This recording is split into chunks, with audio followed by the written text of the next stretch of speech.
Season 2 ranked tournament mode was a very exciting race to see who could achieve top 10. Lycommit and his team with NetX and Gigs achieved all of the top 3 spots. They also won the 50k Twitch Rivals tournament by a pretty big lead, making them the most successful team comprised of arguably the best players in the game, especially during Season 2. They also achieved a win streak of over 120 in a row. So how did they achieve this insane win streak and dominate Season 2 ranked so well? I got Lycommit to have a discussion about how to succeed in more Cashouts and how to succeed in tournament mode in general. He's going to share some of the keys to success here.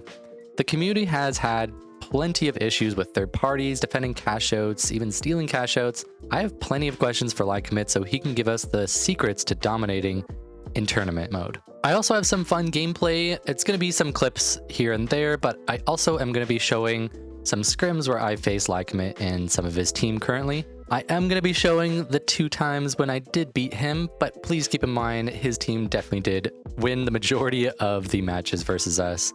It was tons of fun. I appreciate being able to play against some of the higher skilled players. It's definitely the best place for some of our higher skill bracket players to learn is by scrimming against other really good teams. And I'll also be trying to show some of the clips I have from some of the pugs and tournaments that I've been in. I haven't been recording a lot of it, so there isn't too much. So there might be some World Tour gameplay sprinkled in as well. Anyways, before we get into it, be sure to check Lycommit out on Twitch and YouTube. His links are going to be below. Now, let's just hop right into the discussion here. All right.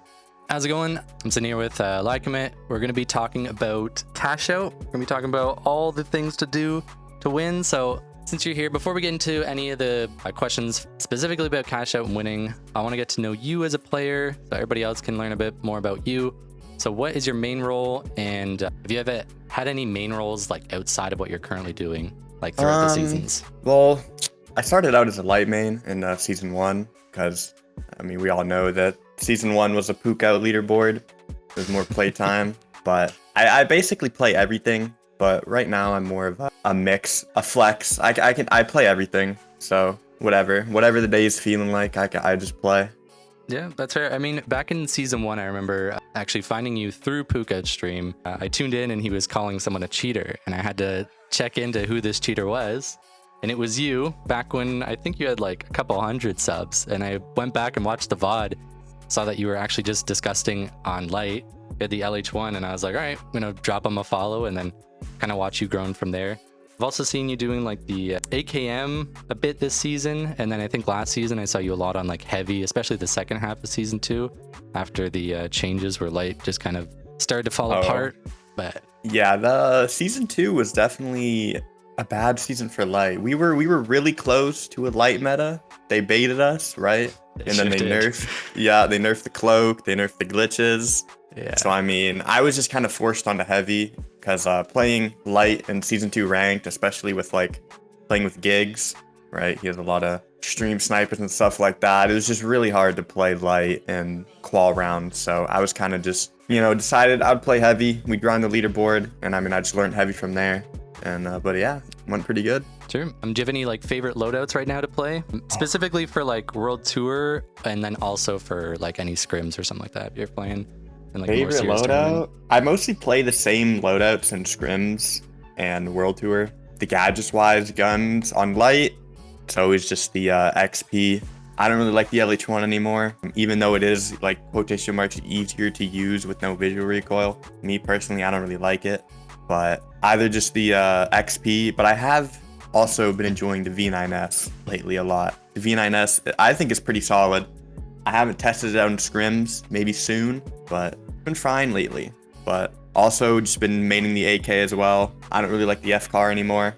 I used to be an FCAR enjoyer, but man, that AK be hitting. The AK is really, really solid right now, I will say. Do you think the AK can kind of stand above the model right now, or do you think it's just model? I think it's kind of hard to compare the two because the model and versus like even the AK and the FCAR, the different play style. Because like you can play far with one, and then with another one you have to play really aggressive with it. You have to get in their face. But I think they're both pretty solid. They're just kind of hard to compare because they're two different play styles, especially in like a comp. you're playing double medium, you'd want to be running like one model, one AK. So it's kind of hard to compare the two, but yeah. Okay, that's fair. How many hours do you have on the finals? Hours total in game, I have about 900 to 1,000 hours in game, but on Steam I have like 1.3k, but that's just like loading times included and stuff like that. Yeah, it's fair. It's fair. So a lot, yeah. What games did you play before you got into the finals? I played a lot of games. I get asked this a lot, but I come from Rust. Rust was like one of the first games I put a lot of hours into, and then I moved to Tarkov, which was pretty amazing. And then I also played Apex, DayZ. So I mean, I have a lot of COD as well. So I played a lot of games before finals. So a lot of FPS experience. Yeah, I grew up on like COD, and then I was into Rust for a bit, but the amount of cheaters in that game just kind of ruined the experience. Yeah, Rust is just, it's a different breed of game, and the community is one of the most toxic I've ever seen, so. Yeah, it's like required that you have like a minimum of like 1k hour to play with anybody too. It's crazy. Yeah. Back in the day, people like required you to show your like sprays, because the sprays were different back in the day, but yeah, I remember those. Yeah, it's pretty crazy, but yeah. All right, so let's get into Cashout. I know a lot of people have been kind of struggling, especially with some of the changes recently. And I want to just start with the most common complaint that I've been seeing. Now that we've been experimenting with Cashout, I feel like the concern of third parties comes up a lot. So I just kind of I kind of want to get your take on, like, what do you think of third parties? And do you think that they're problematic for the game mode? Do you think that this is a problem that we need to solve? I do think third parties have a way to be solved, and I do think there are ways to do that. But if I'm being honest, third parties will always be a part of the game. People will play solely to third party. They will specifically like rat your Cashout, wait around, lurk around the area. So there's not like a set way to get rid of third parties, but there is ways to limit them. First of them of all being showing ranks. Showing ranks in season 2 was a big problem, because I mean, you would either get avoided the entire game or you'd get targeted, and that would create, if you're getting avoided, that would create a pretty bad experience for the other teams, because there would always be a third party on that other Cashout. Or if people were like, you know, we see Gigs, we see Net, you know, the top 3 on the leaderboard, you'd be like, oh, we're gonna target them. That would create a bad experience for us, because we'd always be getting third-partied. We'd be getting targeted. But I think also with the new spawn vault changes that they did with the most recent update, that is a step in the right direction. And spawning at the start of the game, 2 teams on each vault, or at the start of the game, that's a good fix. But I think third parties will always be a part of the game. But I think just removing the showing the names, a streamer mode would be good. And also, like I said, the spawn vault changes is a step in the right direction. And also dealing with third parties, I know some people won't like to hear this, but there is kind of a skill gap in dealing with the third parties. There is a way to deal with the third parties. Like if you're getting third partied and you just killed the team, or the 3v3 team fight, and then you have another team coming to third party, you can always just dip out of that, right? And then wait for your team to respawn, to coin, or you res, and then you go back into that and you play retake on your point, or you leave the point that you're on and then you go to another one for a fair 3v3. And I mean, that's what we did a lot in season 2, which was pretty solid. It worked basically all of the time, but it is pretty situational.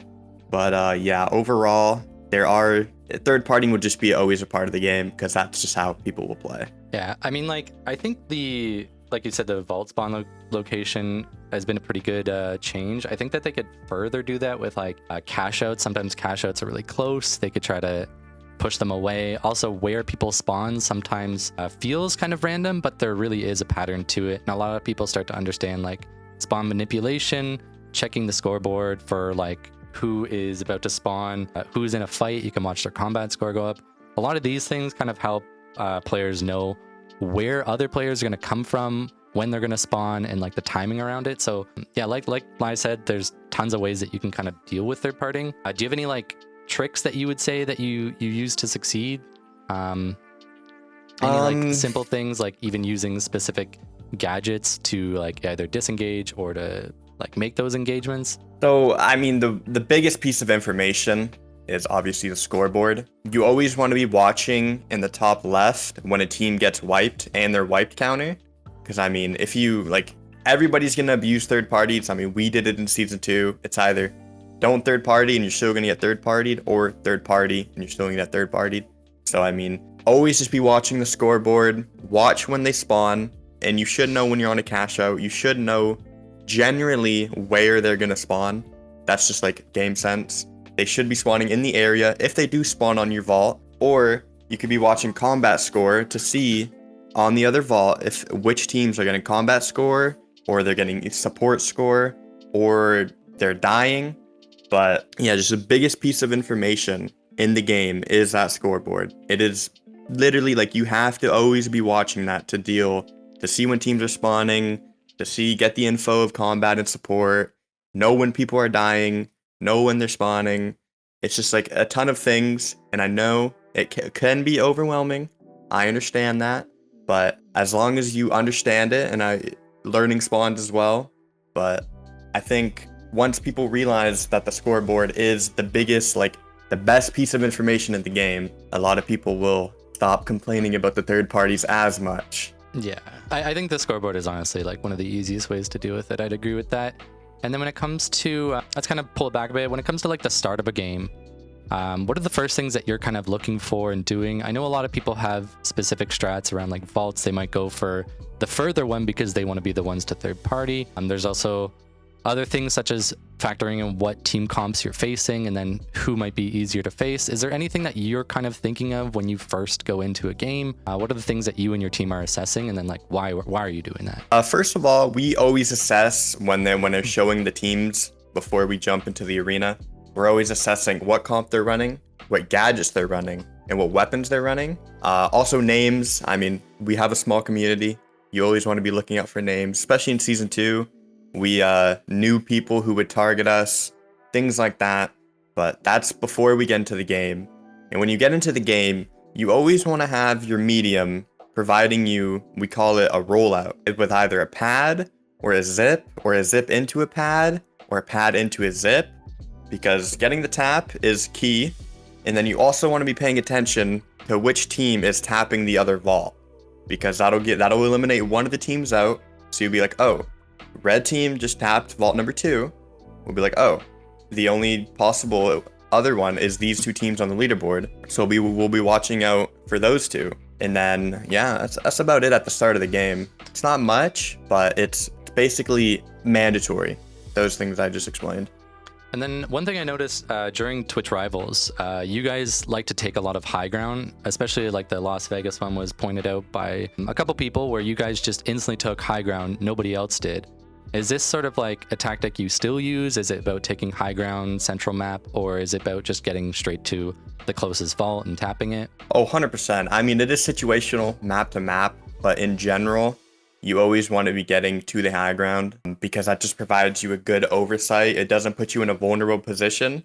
Because, I mean, if you're on low ground, the team above you will have the advantage, because they can just jump down, RPG you, or slam down on you, or just beam you from above. So depending on where you spawn and depending on the map, you always want to genuinely be going for the high ground. And you don't always have to go for the tap. If they do beat you to the tap, you don't have to always go into that fight. You can wait on because sometimes people will go, 3 teams will be on one vault at the beginning. So you can just wait for the third party and wait for the 2 teams down there to fight. And then you just third party, clean it up, and then you go get a free plug. And also, you always want to be plugging your vaults quickly. Speed is key, because if you can get that first vault in and you can stagger the second box, you have an opportunity to go third the other box. That's what we'd always did in Season 2. We would try to stagger the first boxes, even with the 15Ks. But a stagger is basically just say we plug the first one in, and then there's a 30-second, 45-second gap between when we plug the first one and we plug the second one. That creates a stagger, and then we can leave our cash out early, and it gives us a minute to go third party the other one and potentially get that one and basically just win the game and getting like 26, 28K off the rip.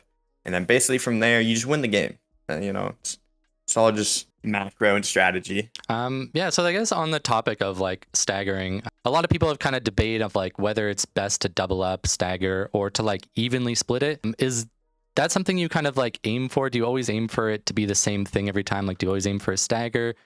Is there situations where you think doubling up or splitting it evenly is good? Kind of tips there? It's really hard to say because it is unpredictable, the game. A lot of things can happen.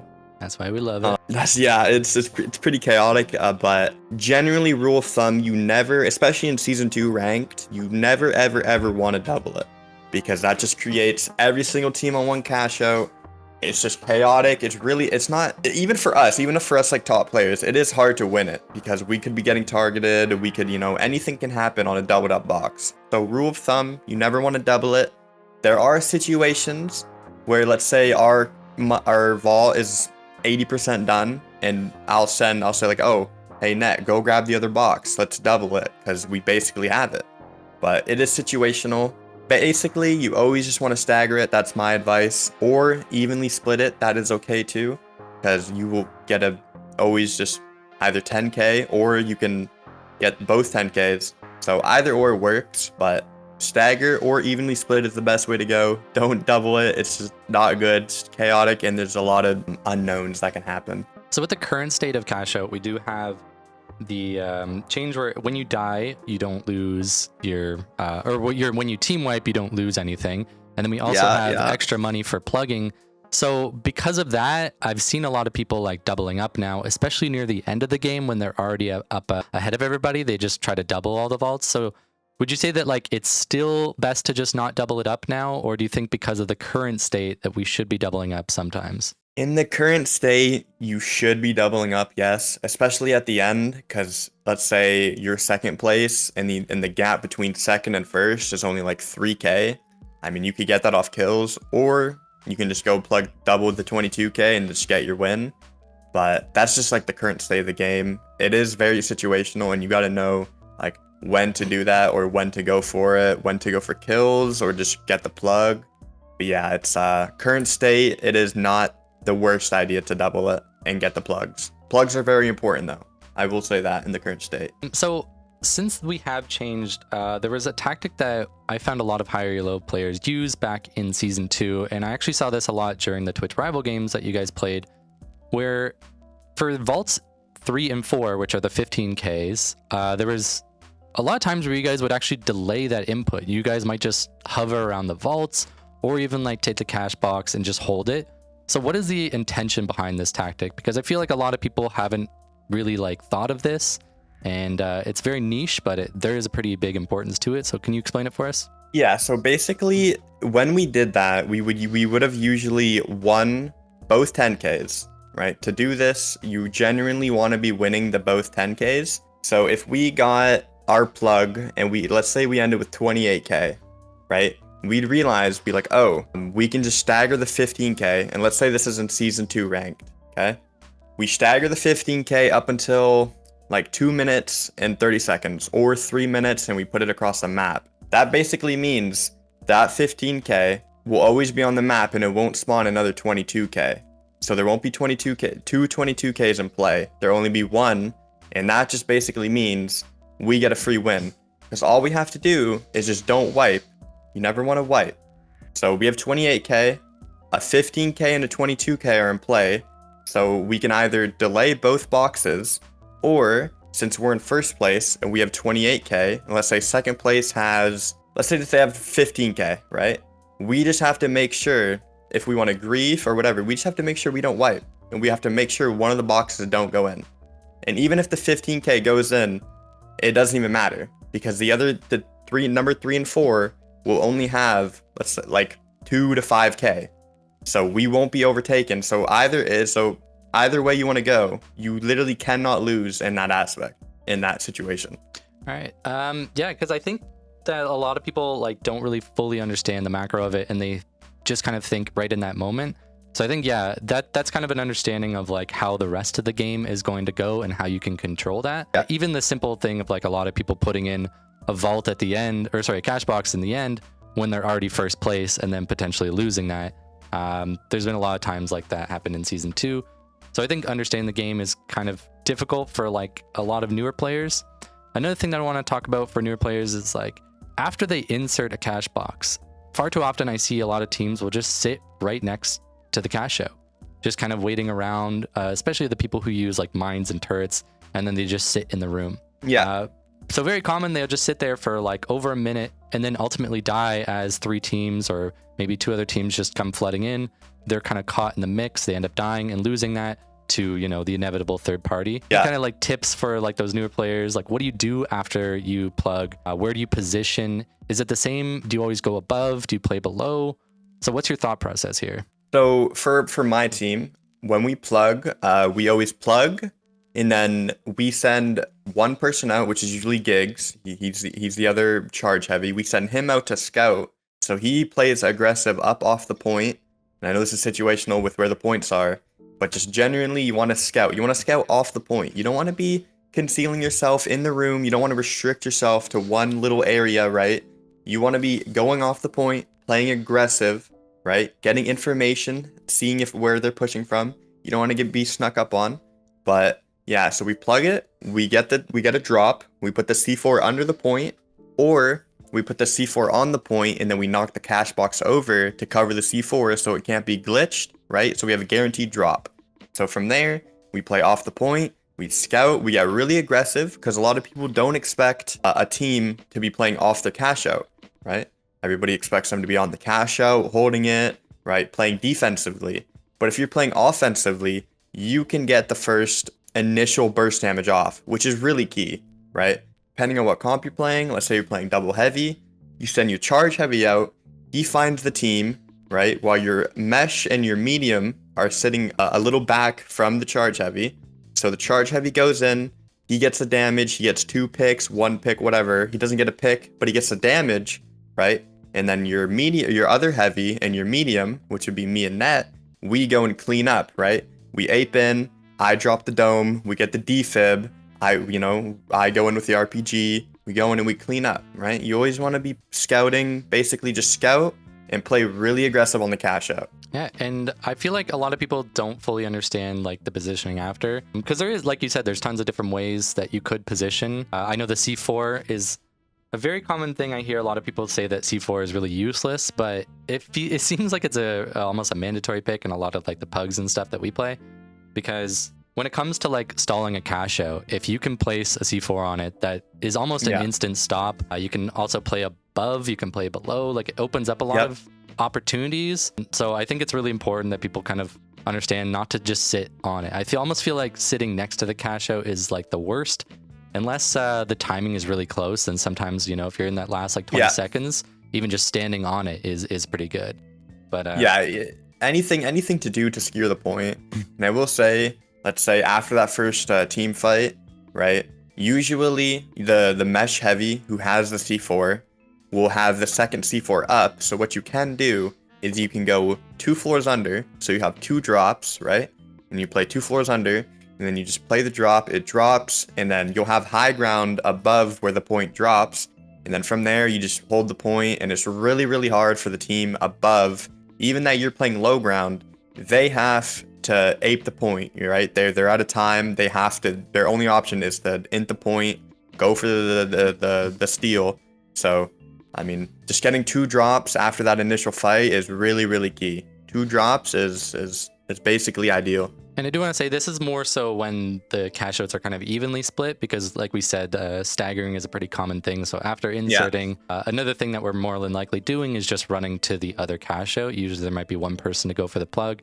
2 other people are fighting around the cash out, playing safe, waiting for their third to show up. But this would be more so when you're already at the cash out, there might be a minute left, or if it's an even split and you're just going to commit to one.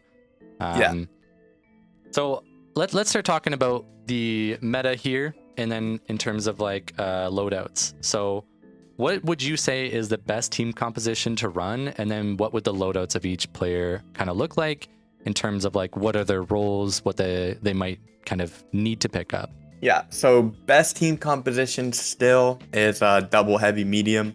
Still just so much damage, so much just potential. So it's talking in terms of season 2 ranked, Cashout ranked. I know World Tour is TDM light central, but if we're talking in terms of 3v3s or season 2 ranked, still double heavy. So ideally, you want one heavy to be playing Charge and Lewis with Barricade and Bub, and then RPG, of course. RPG is a 100% must on heavy.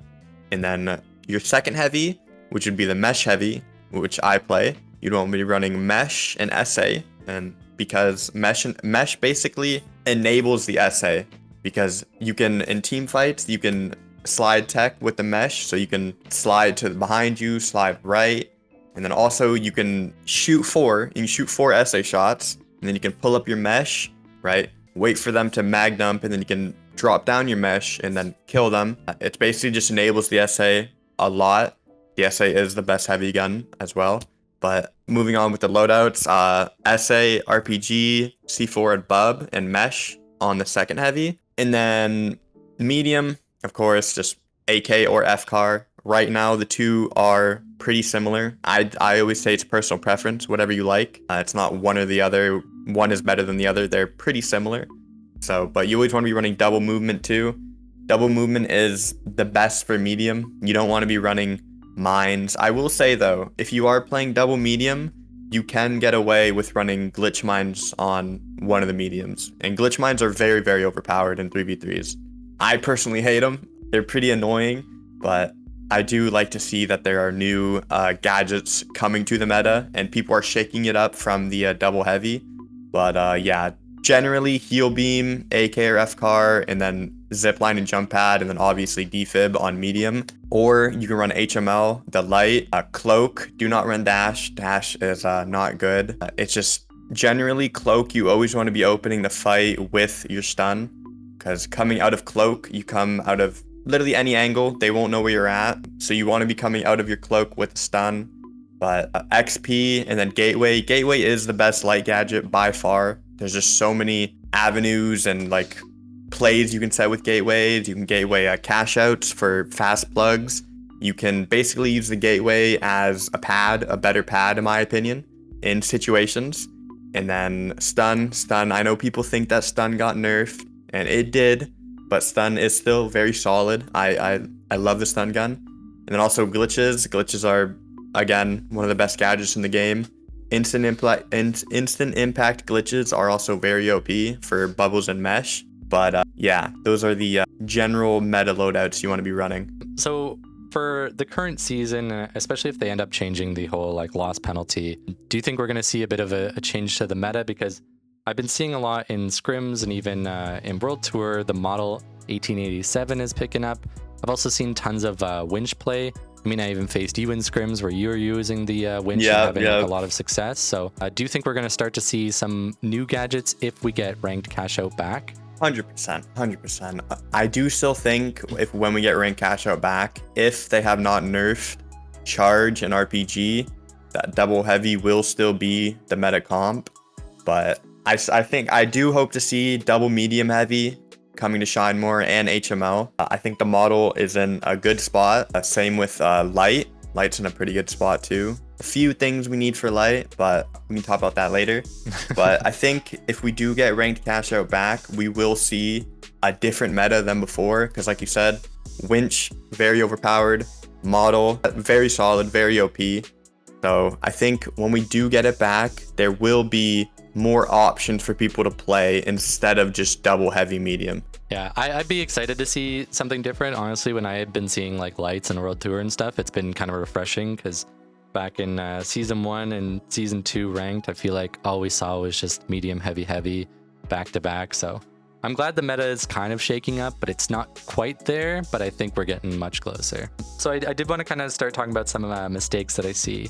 So what are some of the most common mistakes that you see in other players, specifically in building their team comps or in their loadout choices? Now, I know a lot of people are probably solo queue or just playing off people from the Discord. So some of the comps that we might run, like especially double heavy medium, can be pretty difficult because for those heavies to kind of get online, you kind of need your medium to get you around. So Is there any kind of mistakes that you see, you know, understanding that they might be solo queue or just kind of a regular Joe? 100%. For, I mean, the average person playing the game, and for solo queuers, I would say don't be like too set on what you want to play. Like, don't go into it and be like, oh, I'm playing light no matter what, right? If you're just going into it to have fun, okay, you can do that.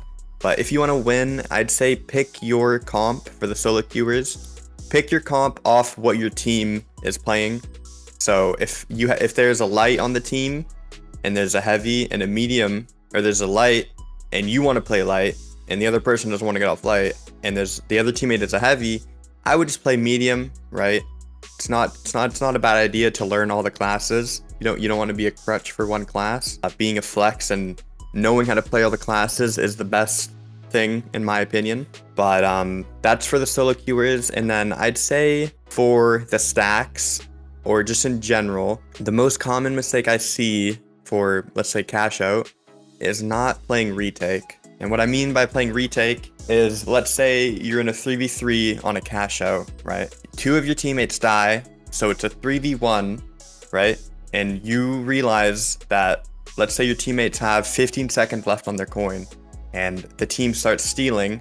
I know a lot of people panic and they're like, oh, you know, losing the Cashout is the worst thing. I have to go stop it. And what they do, they run up to the Cashout, they stop it, but they die.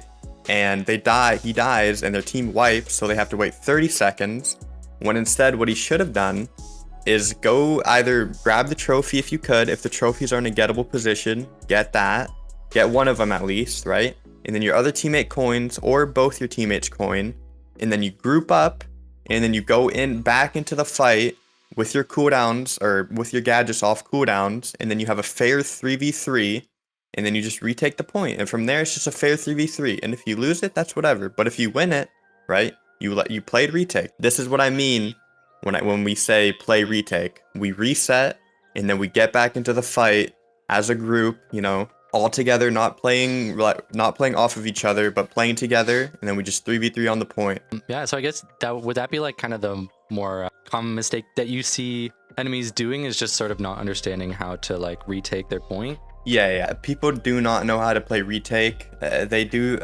Most people think losing the point is one of the worst things that can happen, but it's not. Wiping and then having to wait 30 seconds when instead you could have just hid or gotten to a better position to where your team can coin. You got a different angle, because where you are on the map is going to determine where your team coins. So you want to reposition yourself in a better position for your team to coin on you. Right, that's what we mean when we say coin on me, right? So that final person repositions to a better spot, your team coins on you, and you go play retake. That's what a lot of people are scared, and I know, you're right. Losing the point can be frightening, but it just gives you a better chance to win the point back instead of just dying and wiping for 30 seconds. So since you do have like around 1,000 hours, you have tons of experience, especially even in the competitive side. Is there anything that you kind of, looking back when you first started playing the game, is there anything that you kind of wish that you knew in order to help you kind of learn a little bit quicker? I feel like for me, the roles and understanding kind of how your team is supposed to play and playing off of each other took me quite a while, and I wish I kind of had that experience. But do you think there's any sort of quick thing that you wish that you would have known, just to kind of target towards anybody who's picking up this game and who only has a couple hours in the game, that might have this big hurdle to kind of overcome? There's a few things. I would say just have fun at the beginning. Don't go searching YouTube for the best comp or the best meta loadout for the character, right? You don't want to lock yourself. You want to experiment all the classes, right? Don't open the game and being like, oh, this is light, I'm gonna lock myself to light for the entirety of my playtime, right? You want to experiment with the classes, you want to have fun. Another thing I would say is watch streamers. Me personally, I watched streamers when I was first beginning. I watched how they played, right? I asked questions, and there's a few streamers that are pretty good, including myself, who welcome any questions. You know, we give tips out, and it's free. It doesn't take any time. But yeah, I think having fun in the beginning, experimenting, and watching guides on YouTube are also a good thing. But in the beginning, just watch streamers, watch how they play, take some notes, ask questions. You are new, and I mean, tons of streamers are always welcome to answering questions. But yeah, just don't lock yourself to one class either. Just experiment with it. Just have fun with the game at the beginning. I think that's actually really good. I feel like whenever I pick up games, I really like to kind of test everything. In this game especially, I see a lot of people either complaining about light and saying, oh my gosh, I can't deal with this, or complaining about one class and saying how strong this is. And then when you say, oh, like, here's the counter to it, here's how to deal with it, they'd be like, no, that's useless. Like, that thing sucks. And it's like the answer's kind of right there in their face, but they just kind of refuse to try and experiment and branch out of what they're used to. I know another thing I've heard a lot of people complain about, say like anti-grav, saying anti-grav cube is completely useless, but there's tons of different use cases that kind of get niche, and we've even seen a Kazo make this like goo ship. Whether that's going to be allowed or if that's an exploit is kind of a different topic, but it kind of shows that there's tech to be found there, and experimenting and trying new things is really good. I even recently found some anti-grav tech where I could kind of slide jump into it to kind of use it as a mini jump pad. I haven't really been able to use it practically, but there's a use case there that I kind of need to explore and test out. So I think, like Lai said, there's so many things that you can test out and just experiment with. And then learning all these things is going to help you when you come back to your main. If you're used to playing light and you're really frustrated with having to deal with RPG and stuff, go and play heavy for a bit, and then you're going to capitalize on all the mistakes the lights make, so that when you go back to light, you're going to be like, maybe I shouldn't make these mistakes. And a lot of it is positioning, especially people complaining about stun, when an easy solution is just positioning near your heavy or your medium.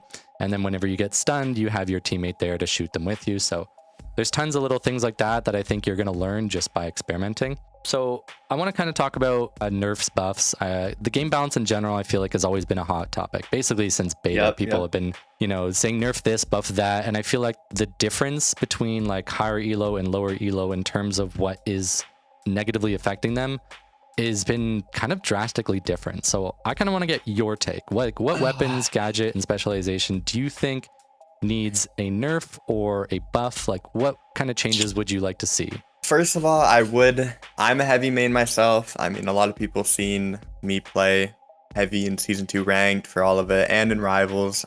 But I'm not blind to the fact that I know RPG needs a damage nerf. From, I'd say, 140 down to 90 to 100 is ideal. Secondly, I do think charge needs a DPS nerf, because on the first charge, I think it's like 130. That's just, a lot of people crutch it. I've seen almost a majority of the heavies in World Tour, they don't shoot. They don't even try to shoot me. They just instantly click the charge button. And I mean, when you get to that point, you're kind of crutching on it. That's charge and RPG. I also think the winch needs a nerf. There's a couple things. The winch shouldn't go through doors. It's pretty weird how the winch works. But I also think it needs a slight velocity nerf. So you kind of need to lead it more, and it's not as instant, right? So, we add a little bit of a skill to it. Also, I do think it shouldn't go through mesh and bub. I think it should only go through mesh or bub, one or the other. It doesn't matter, but I think both is way too OP. I do also want to see the model get a nerf. Now, I do know that a lot of people hate the damage, hate the 2-tap on mediums, but the thing with the model is you need to have a really good precision on it. It's not a flick weapon. You need to like land your shots, lead them or not lead them. You got to be careful with the model though. I do want to see a range nerf on it, because especially as a light player, that range on the model just absolutely fries me up to 40 meters. I get half my health chunked from 40 meters in one shot, which is pretty ridiculous. I also would like to see them stop making the more harder to use guns easier for the casual player base. And this is a hard topic. It's a hot topic. Ooh. But yeah, we do know Embark does balance more to the casuals, and I know a lot of people do not like to hear that, but we've seen it with the LH1, we've seen it with the F-Car, right? F-Car, we had 25 bullets in the mag, right? With the LH1, we had the fire rate slowed, we had the visual recoil removed, which was a skill gap on the LH1. That's why you didn't see it used, because it actually took, you had to get used to the gun, you had to use it, you had to get good with the gun. Same with the F-Car, right? The FCAR was the best weapon in Season 1, and then Season 2 at the beginning it was good, and then I think middle of Season 2 it got nerfed, right? Easier for the casuals to use, and same with the LMGs. The LMGs got nerfed, right? The M60 is a pea shooter now. You shoot 10 bullets and then it turns into a laser beam, right?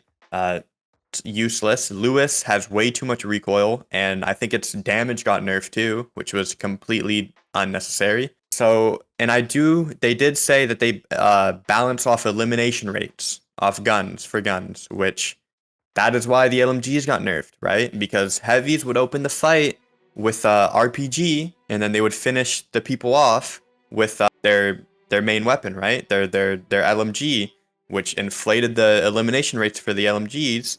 So I think there's a lot that needs to be changed for the balancing team. But yeah, just those guns that I mentioned are the ones I want to see nerfed. But yeah, definitely some big changes need to happen on the balancing side.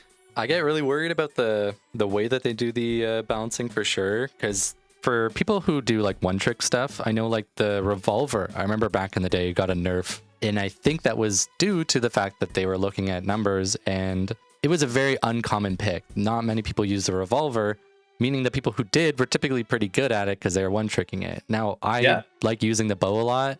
I even brought it out to scrims versus you. Like, I spent a lot of time learning that weapon, and I get worried because I'm like, well, there's barely anybody else using the bow, and I know a handful of other like bow mains, and that's kind of it. So I feel like they're gonna look at those numbers and be like, oh, like the bow must be good because high KD, but if you put it on everybody's hand, I'm sure it would not look so good. But that's the bigger problems happen with the LH1, FCAR, throwing knives too. Throwing knives need a nerf too. Needs like a stamina or something. I don't know, but same with the glitches. Glitches do need to go up from 5 seconds to 7.5. I forgot to say that, but that's also another change I would like to see. Yeah, is there any like buff specifically that you'd like to see then if we're on the glitch buff? Buffs, revolver buff. There needs to be, I think, there needs to be no drop off for the revolver. Okay. I think that also, I mean, with the reverts, I would like to see the LMGs get buffed. Yeah, I think mainly like I'd like to see the recoils kind of fixed, especially the Lewis, and then see where it sits, because I feel like the Lewis could be in a good spot, but the recoil really holds it back. Yeah, Lewis, I was becoming a Lewis main at the end of Season 2. I was starting to love the Lewis, right? Same, but especially with the old barricade tech, and then they kind of changed that barricade. Yeah. Gigs was not happy about that one. No. That was a pretty big change, yeah. I remember Master. He ended up like kind of learning, or I learned the tech from him, and I was like, damn, okay, let me start doing that. I haven't seen him. He revolutionized that. I hated going against him because he would always just it was pretty dumb to go against, but it was some good tech. It was fun. Yeah, I feel like the Lewis definitely needed a nerf, but maybe not that much. I know we also have some other gadgets that seem to be like very like rare to even see in game, where sometimes I even forget they're there. I know like the motion sensors started to see a bit more. Like I know that buff was good, but could use potentially more. Do you have any thoughts on like some of those gadgets that like are barely touched, even like the pyronade, pyro mines, stuff like that? I feel like that's a really hard question, because I mean, even with like gas mines, right? There's just like everything overshadows those gadgets, right? And it's kind of hard because you can't really nerf the gadgets that are overshadowing the other ones. So I feel like, and I mean, what they would usually do is they would just nerf those gadgets so the other ones could come into play. But you can't always just nerf something for the other stuff to come into play. So I think that's a very difficult question. But I think, I don't know. It's very hard. Because I feel like since Season 1, Season 2, Season 3, we've been seeing a lot more nerfs than buffs. And I feel like we've kind of got to the point where a lot of the casuals don't really even want to touch heavy, because say like heavy, especially with like the Lewis gun, is just not enjoyable to use. We got the pea shooter M60. And so it's becoming like very inaccessible, which is why I feel like buffing some of the weaker stuff could at least add more variety. Even if it isn't meta, I feel like it could kind of go a long way to just kind of spicing up the gameplay. I know like data reshaper's been kind of bad for a while. Smoke grenades, for example, have like, I mean, the buff didn't really do much, but like I want to see them maybe. I'm not gonna lie, I would really love to see us like an actual like smoke buff, right? We get big thick clouds, right? And we get like instead of the misty, just Could be like kind of Valorant, poor maybe? clouds. Yeah, something like that. Like there's the buffs that they did with the glitch mines. They are annoying, and I do think they need to be toned down a little bit. But the rework they did with the glitch mines was perfect, right? I love that there's new stuff coming into the meta, because I mean, we really, or not even me, everybody, we really need to see the meta shaken up. So I think there's just like ways we can think of buffing the other gadgets without nerfing the current ones. If that entails a rework, or just buffing like the damage or the range, or literally anything to make them more key, or more, what's the word? Viable? Viable to use, right? Yeah. Yeah. Yeah, even like the 9-3R got like a nerf early on in the season, and I was kind of baffled by that. Luckily, they buffed the recoil, but I'd argue it's still the worst weapon like ever. But Yeah.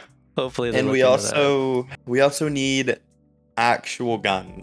Oh, You know, yeah. I don't mind there being melee weapons in the game, right? Whatever, keep the game fresh. Me personally, I hate all the melee, but I don't think it was a good idea to release a new season with only melee weapons and then a bow, right? In season 2, they were on the money, right? 3 new guns, but ideally, you know, with the new season, you want to release whatever you're releasing, if it's a new character in other games or even like guns, right? If they release them like overtuned, right? Everybody's saying like, oh, the new meta, right? You know, it gets people using the guns, and then they slowly, let's say 1 to 2 weeks after, even 3 weeks, right? They lower them, they bring them back, they bring them down, right? To a non-overtuned state, right? They balance them, right?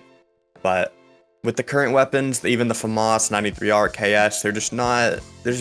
Hey, right? hey, They're don't not. talk bad about the FAMAS. I love that. Okay, thing. I will say the FAMAS is. I think the FAMAS just needs to be buffed a little bit. I mean, it 'Cause with the kills FAMAS, mediums and heavies faster than both the FCAR and the AK, though. but for like the general player base, they can't do that, you know? Because Hey? like you have. I mean, I've I never think been. burst is just difficult to like get used Yeah. to, but I And don't know. I feel like for the people who master it and spend time, it's actually like pretty If good. if you can get 1 or 2 headshots per burst, I will say it's good. If Oh, if yeah. you can do that, it's good. And also iron sights, man. I don't know what Give it a red dot. I don't know what Embark, you know, likes about giving all the weapons iron sights, especially the rifles. But I don't know. Maybe in the future we can put our own. There's a selection of different optics we can put on our guns. Maybe like Rainbow right? Six Siege does it. Rainbow Six Siege, right?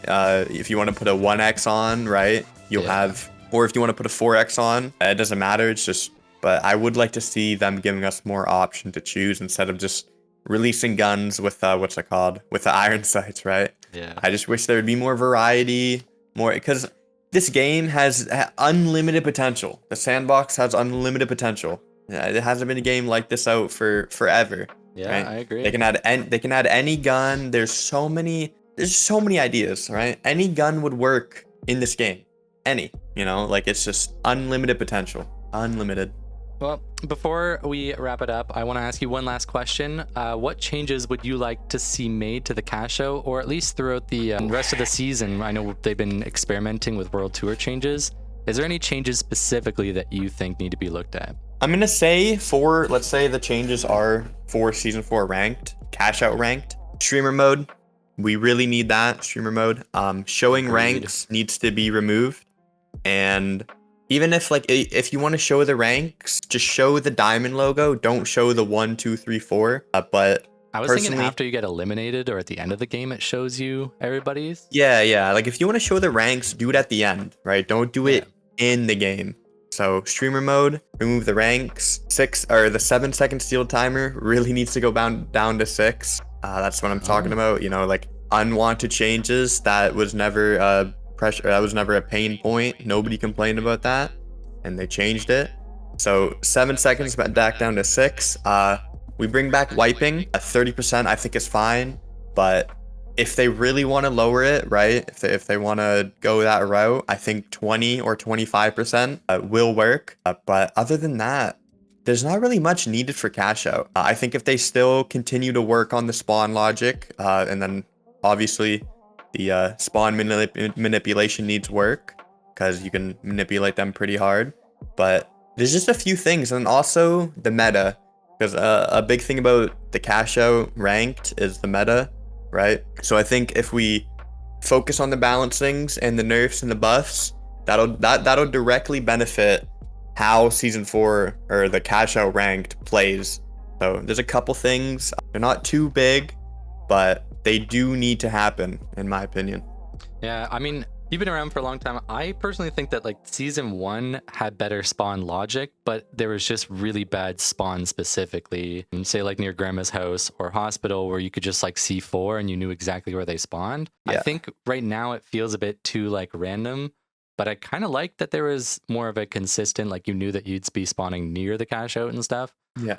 But they just kind of need to work on specific spawns. They could even add cover to some of them so that you could get out, but I think that for me is like the one thing I want them to tweak. But yeah, I just want to see them expand on them actually changing the spawns. And I will say at the start of the game, spawning or having the arrows and then spawning 2 teams on each vault at the beginning is a very good change. And I mean, I've done it before. I've spawned on 1 and then I'll like instinctively go to 2, and I will say that's just player error and you can't really do nothing about that. But I do think that that's a really good change, and I just really want them to expand on that. I really want them to experiment with it. If they want to experiment with it for the rest of, season 3 for World Tour, do it. I love that they're experimenting with stuff and they're not permanently keeping it. They're asking for the feedback, right? They're listening to the community for at least World Tour. And then also another part, I would like to see them start talking to content creators, streamers. Me, you, anybody else streams the game for hours on end, other content creators. But I just really think they need to tap in with that side, get our feedback. And then they also need to, listen to the casual community and then us as well. They need to have a balance because right now, like we said before, balancing is more guided to the casuals and not for us comp players. So I think once they do those things and they really get a good balance between the two, we can really see this game shine. Yeah, I even think like a testing server would be kind of nice just for them to test these balance changes because, yeah, like you said, a lot of them nobody really asked for. So if they tested it, they get some feedback before going live with it. Yeah, even asking, like, I mean, I know you would probably do it in an instant. I would do it in an instant. Like, I'd go on the test server, right? Anybody would, any streamer, like, it is literally like anybody would do it because we have love for the game. We love the game. We want to see it shine. We want to see the problems fixed. But I just really think, like you said, the test server, letting us streamers, content creators, even letting the casual player base, doing a Google Docs, right? Picking out a few people, whatever, right? But yeah, I just, those are the things I really want to see. All right, well, I think that is it. We've been yapping for a while. Do you want to let everybody know where they can find you? I'm on Twitch. It's just twitch.tv/Lycommit. Same on YouTube. Same on Twitter, x.com/Lycommit. And then same on YouTube, @Lycommit. Everything is just the same. Perfect. Keep it easy. All right, well, thank you for your time, man. No problem. Now, I hope you enjoyed this sort of interview with Lycommit. It is a bit like a podcast. I appreciate him for doing this with me. Be sure to subscribe to him and follow him on Twitch. If you'd like to see more of my content, a subscription always helps me out as well. Thank you to all my members. Comment below any questions you have for me about Cashout, third partying, and how to play the game mode in general. I intend to do a long series of tips and tricks throughout a bunch of different videos so that you guys can succeed more in this game. I understand it is kind of complex, and there's some basics that people still don't understand. And I'm hoping that with Season 4, I can focus a lot of my content back on Cashout, and a lot of you guys can get prepared for that ranked season to come back and absolutely stomp the competition. And hopefully with all these tips from Lycommit that you guys learned a lot more about Cashout. Good luck on raising your win rate, and I will see you in the finals.